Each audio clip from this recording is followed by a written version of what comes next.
Today's short is being brought to you by Goya Foods. If it's Goya, it has to be good.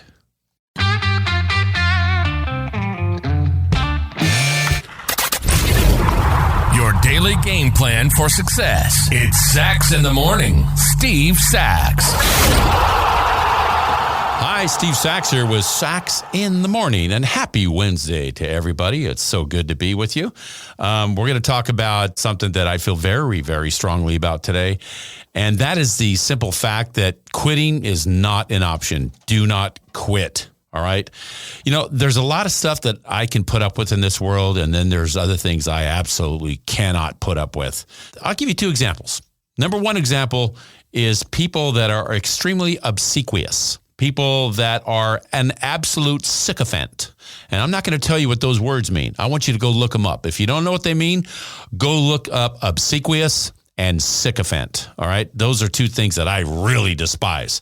Actually, they're one thing, but they're two words. So that's the first thing. The second thing is I don't like quitters.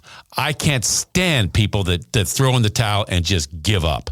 Can't stand it. And there's a lot of people that we can point to, famous people, as a matter of fact, that have done some great things. And we all know who they are. I mean, you've heard about the things about Michael Jordan, maybe the greatest basketball player of all time, cut from his high school basketball team.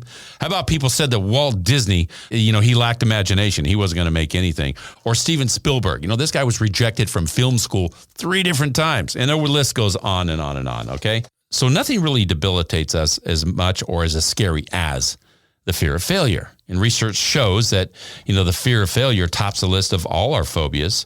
1 in 3 people has that fear of failure. It's ahead of public speaking, the fear of spiders, and all that. And obviously, the fear of failure is one of the reasons why that people, want to go ahead and quit at things. And it's kind of ridiculous because failure is part of the process to becoming successful. I can tell you my own personal experiences when I went through that throwing issue, as many of you well know about. The thought of taking me out of the lineup, in Tommy Lasorda's view, would have crushed my confidence and would have really stonewalled my chance to becoming successful and working my way out of it. So he realized that for him to quit on me would have been disastrous. And that came right out of his mouth after my career was over. So Tommy knew the importance, of not quitting. And so one of the reasons why I decided to talk about this today is because we have a long-form guest tomorrow. And his name is Ron Kittle, and he's an amazing story. And I really encourage all of you to listen in to tomorrow's full version and hear what Ron Kittle has to say. This guy's attitude is unreal. And his story that he's going to tell you, I can say it right now, you couldn't make it up. You couldn't sell it to a Hollywood script because they wouldn't believe it. That's really the story that Ron Kittle is going to bring you tomorrow. And, it really has to do with all not about quitting.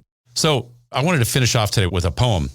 And I like poetry. I want to finish off with this poem that an anonymous author, I found it in a publication, and I want to read this to you. And it's just plain and simple, called Don't Quit. And here's what it is. It says, when things go wrong, as they sometimes will, when the road you're trudging seems all uphill, when the funds are low and the debts are high, and when you want to smile but you have to sigh, when care is pressing you down a bit, rest if you must, but don't you quit. Life is queer with its twists and turns, as every one of us sometimes learns, and many a failure turns about when he might have won had he stuck it out. Don't give up, though the space seems slow. You may succeed with another blow. Often the goal is nearer than it seems to a faint and faltering man. Often the struggler has given up when he might have captured the victor's cup. As he learned too late, when he might have slipped down, how close he was to the golden crown. So success is failure turned inside out, the silver tint of the clouds of doubt. And you never can tell how close you are. It may be near when it seems so far. So stick to the fight when you're hardest hit. It's when things seem worse that you mustn't quit. And that's my short for today. If you like what you heard, give us a positive review, subscribe, and share. Also, remember that the Sachs in the Morning swag is now available on my Instagram site. Go to SachsInTheMorning_podcast. You'll see it right there on the Instagram, and just hit the link. Everything's there. Mugs, hats, tumblers, you name it. Take advantage of it. And thanks to Al Hendrickson Toyota for their support of this podcast. And be sure to visit alhendricksontoyota.com.